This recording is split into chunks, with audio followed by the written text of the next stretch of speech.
Hello la grande famille, j'espère que vous allez bien ce soir. Je vais très bien, super bien par la grâce de Dieu.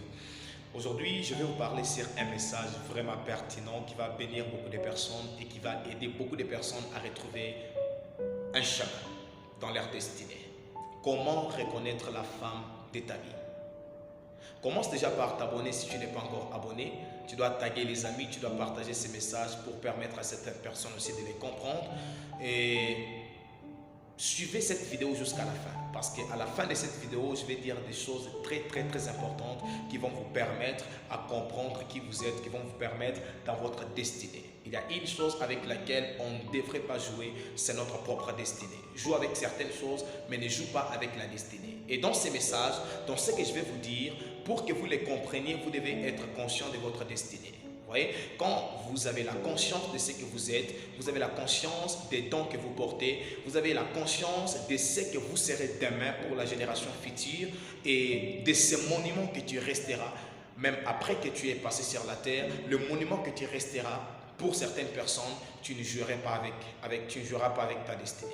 Alors, il y a beaucoup de personnes qui jouent avec leur vie, qui disent que, bon voilà, on est encore jeune, on doit jouer avec notre vie. C'est parce que ces personnes n'ont pas encore découvert leur destinée. Les jours où tu découvres qui tu es, tu sauras comment vivre. Vous voyez, quand un enfant est conscient qu'il est fils d'un président de la République, il ne peut pas vivre comme les enfants de tout le monde. Et vous n'allez même pas les remarquer dans l'entourage. Vous n'allez même pas les remarquer partout. Pourquoi? Parce qu'il est conscient de ce qu'il est, il est conscient de ce que son papa est. Alors, êtes-vous conscient de votre destinée? Commence déjà par t'abonner, partage ces messages et reste jusqu'à la fin de cette vidéo. Comment découvrir ou reconnaître la femme de ta vie? Je commence déjà par corriger une petite erreur ou soit une certaine chose avec laquelle nous avons eu à grandir pendant toutes ces années. Tu n'as pas besoin de chercher ou de trouver la femme de ta vie, mais tu as besoin de rencontrer la femme de ta destinée. Trouver la femme de ta vie est une bonne chose, mais trouver la femme de ta destinée, c'est une chose mieux. Vous voyez?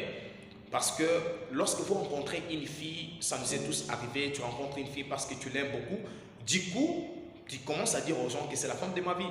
Mais à un certain moment, quand cette fille commence à t'apporter la mort, elle t'apporte les maux, elle t'apporte des problèmes, elle t'apporte des difficultés que tu ne sauras même pas surmonter, directement tu chantes, tu dis non, j'avais mal vécu. Non, tu n'avais pas mal vécu.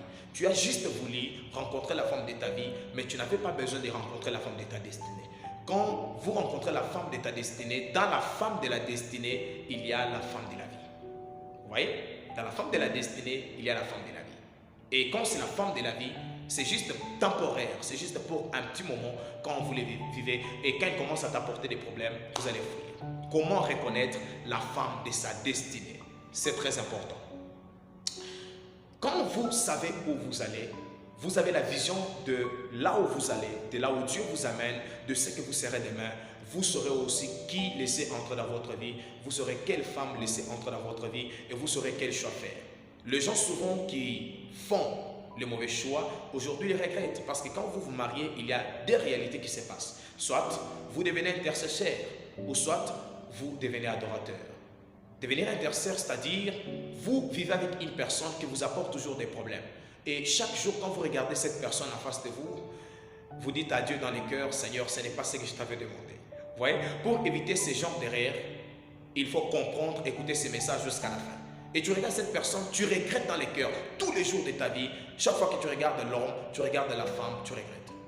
Mais quand vous faites un bon choix, vous êtes adorateur. Chaque fois que vous regardez la personne que vous avez aimée, la personne que vous avez épousée, vous dites Seigneur, merci, malgré elle n'est pas parfaite, malgré elle a des erreurs, malgré il a des erreurs, mais tu m'as béni, tu m'as donné un bon mari, tu m'as aidé à rencontrer une bonne femme. C'est très important.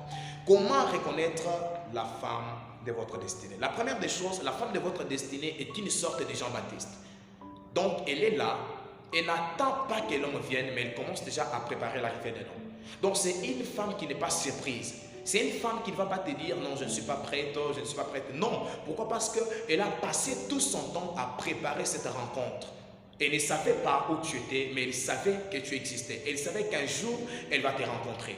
Et vous allez voir que le jour où vous allez la rencontrer, elle n'est pas surprise. Même si elle vous demandait, donne-moi juste un petit temps, je vais aller réfléchir avant de répondre à votre demande. Mais elle a déjà la réponse dans son cœur. Elle ne vous dit pas cette réponse. Mais c'est une fille quand même, elle doit prendre son temps, elle doit faire un peu du fier, elle doit prendre le temps, elle doit quand même te faire marcher. Tu vois? Donc elle doit sentir que tu la désires. Tu n'es pas seulement là pour être avec elle, mais tu la désires vraiment dans votre vie et dans chaque partie de votre vie. Et vous allez voir que c'est une Jean-Baptiste, elle prépare votre chemin avant votre arrivée. Et le jour où vous allez venir, elle va vous écouter attentivement, vous parler, elle ne dit rien. Elle dit, bon d'accord, je vais partir prier, je vais aussi prier, réfléchir à tout ça et je vais vous répondre. Mais quand elle rentre, elle commence à dire dans son cœur, voici l'agneau de Dieu, voici mon Samuel, il est venu. La deuxième des choses, la femme de votre destinée. La femme de votre destinée, la deuxième des choses, elle n'ira jamais demander les idées à ses amis. Parce qu'il y a des femmes, on la drague, au lieu de donner la réponse qui vient d'elle, qui vient de lui-même, mais elle doit aller demander les idées auprès des amis, auprès de certaines personnes, pour dire est-ce que je devrais l'accepter ou pas. Non, la femme de votre destinée, c'est une femme qui écoute d'abord Dieu et qui s'écoute. Voilà. Donc avant de vous donner une réponse, elle doit écouter Dieu, elle doit vous écouter. Elle doit s'écouter. Elle écoute sa personne intérieure. Et la décision qu'elle prendra ne sera pas une décision qui plus tard, elle pourra regretter pour dire non, si je l'avais accepté, c'est parce que tel ami m'avait conseillé de l'accepter. Non, c'est une femme qui accepte un homme parce qu'elle a écouté Dieu et parce qu'elle est convaincue qu'elle doit vivre avec vous. Voilà. Et la troisième des choses, la femme de votre vie n'a pas besoin d'apprendre votre caractère ou d'apprendre ce que vous êtes réellement auprès des autres personnes. Elle peut poser des petites questions, ça peut arriver à tout le monde, du côté de l'homme ou du côté de la femme, pour savoir comment est cette personne. Mais une femme de votre vie n'est pas une femme qui va aller demander les idées chez les gens avant de vous dire oui. Allez chercher à connaître ton caractère chez les autres personnes avant de vous dire oui. En réalité, on ne cherche pas à rencontrer la personne parfaite, mais on cherche à rencontrer la bonne personne. Voilà pourquoi il est très important, ne cherchez pas dans la vie à rencontrer une bonne personne, mais soyez la bonne personne que quelqu'un d'autre viendra rencontrer.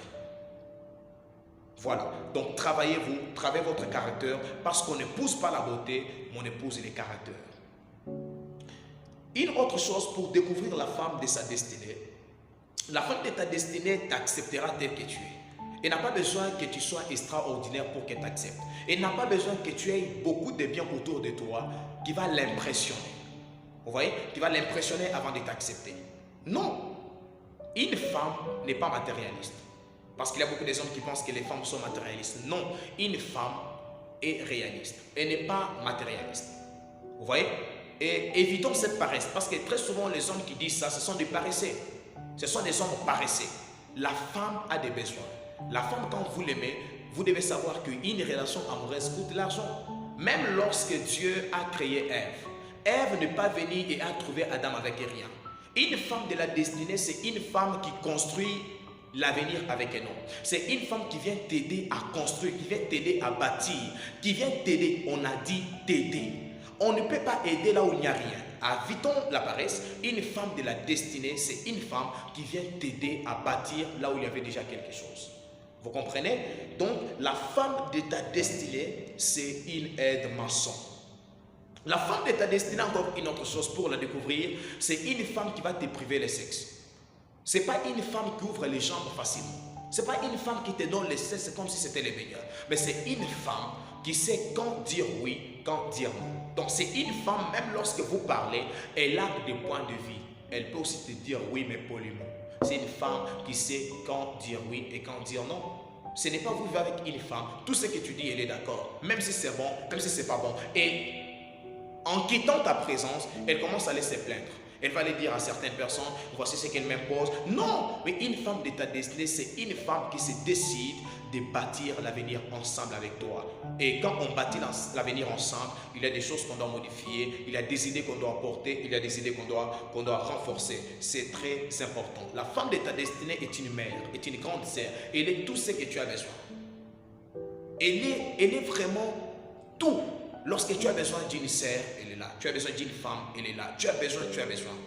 Voilà. Mais il y a aussi des choses, même quand elle est tout, mais il y a des choses dans lesquelles il doit y avoir des limites. Voilà. Les rapports sexuels ou la sexualité, c'est pour les mariés. Ce n'est pas avant les mariages. C'est très important et vous devez les comprendre. Une femme de ta destinée, elle doit pleurer avec toi lorsque tu pleures. Ce n'est pas une femme qui rigole lorsque toi tu pleures. C'est une femme qui pleure avec toi. La femme de ta destinée, c'est une femme aussi qui cherche à comprendre comment tu fonctionnes. Une femme qui cherche à comprendre tout sur toi. Elle te pose des questions importantes. Évitez dans une relation vivre avec une personne qui à chaque fois, elle vous appelle juste pour vous demander qu'est-ce que tu as mangé, qu'est-ce que tu as mangé. Non, la femme de ta destinée, c'est une femme qui se bat pour maîtriser ce que tu es. Elle cherche à maîtriser ce que Dieu a mis en toi, tes potentiels. Elle cherche à maîtriser tes dons. Si tu es un homme de Dieu, elle cherche à maîtriser ton ministère. Si tu es un artiste, elle cherche à maîtriser ce que tu fais. Et c'est une femme qui doit t'accompagner dans ça. Mais on ne peut pas accompagner un homme dans ce qu'on n'a pas compris de lui. Vous voyez? Donc c'est une personne qui est là. Elle vous aide à devenir parfait dans ce que vous faites. Elle vous aide à devenir un homme complet. Elle vous aide à devenir un homme que l'humanité a besoin. Elle n'a pas besoin de regarder vos erreurs. Elle n'a pas besoin de regarder tout ce que vous faites de mal, mais elle a besoin de se concentrer sur votre personne. Et vous aussi, de votre côté, donnez à cette femme la chance ou le temps de vous apporter une pierre et de vous aider à devenir meilleur. On a toujours besoin de quelqu'un dans notre vie. Peu importe la grande destinée que tu portes, tu as besoin de quelqu'un dans ta vie. La femme de ta destinée, c'est une femme qui bâtit, qui se décide de bâtir la destinée avec toi. C'est une femme consciente de ce que vous faites. C'est une femme consciente. Quand elle te dit non, elle est consciente de ce qu'elle a dit. Quand elle dit oui, elle est consciente de ce qu'elle a dit. C'est une femme qui n'est pas facile. C'est une femme qui a une force du caractère. La femme de ta destinée, la dernière des choses, c'est une femme qui te pousse vers Dieu. Ce n'est pas une femme qui vient et te trouve en bonne relation avec Dieu, mais il commence à détruire cette relation qu'il y a ou qu'il y avait entre toi et Dieu. Mais c'est une femme qui te pousse vers le haut. Ce n'est pas une femme qui vient, elle te trouve avec un peu d'argent, mais elle commence à détruire ce que toi tu as. Non, une femme de la destinée, c'est une femme visionnaire. C'est une femme qui a une vision. Et c'est une femme, lorsque vous la communiquez votre vision, elle comprend votre vision parfaitement. Pourquoi? Parce qu'elle-même a la vision. Et je l'ai toujours dit, pour comprendre les douleurs d'une femme enceinte, au moins si vous avez déjà été enceinte une fois dans la vie, pour comprendre la grande destinée d'une personne, c'est seulement si tu as une grande destinée. Pour comprendre ce que la personne traverse, c'est seulement si tu es déjà une fois traversé par là. Voilà pourquoi c'est très important. Ne cherche pas la femme de ta vie, mais cherche la femme de ta destinée. Une femme qui va t'amener ou qui va t'aider à accomplir ta mission sur la terre. Et le jour où tu seras devant Dieu, tu vas rendre un bon compte à cause de cette femme de la destinée. Faites un bon choix parce que si vous faites un mauvais choix, cela peut déterminer, cela peut définir même votre finalité, peut définir même là où vous allez arriver. Si vous faites un mauvais choix, vous allez pleurer toute votre vie. Mais si vous faites un bon choix, vous n'allez pas pleurer, même s'il y aura un moment de pleurs, mais vous allez beaucoup vous réjouir. Vous comprenez? Voilà pourquoi pour finir, je vous dis ceci. La qualité de votre relation ou la qualité de votre choix détermine les royaumes que vous allez bâtir. Parce que cette femme sera une reine, toi tu seras un roi et vos enfants seront des princes et des princesses. Alors, la qualité de votre royaume dépend de la qualité de votre choix. Si vous faites mal les choix, vous aurez un empire de vampires. Mais si vous faites un bon choix, vous allez bâtir une nation merveilleuse. Et surtout, faites de sorte que votre relation, votre amour inspire les autres. Que Dieu vous bénisse. Bye.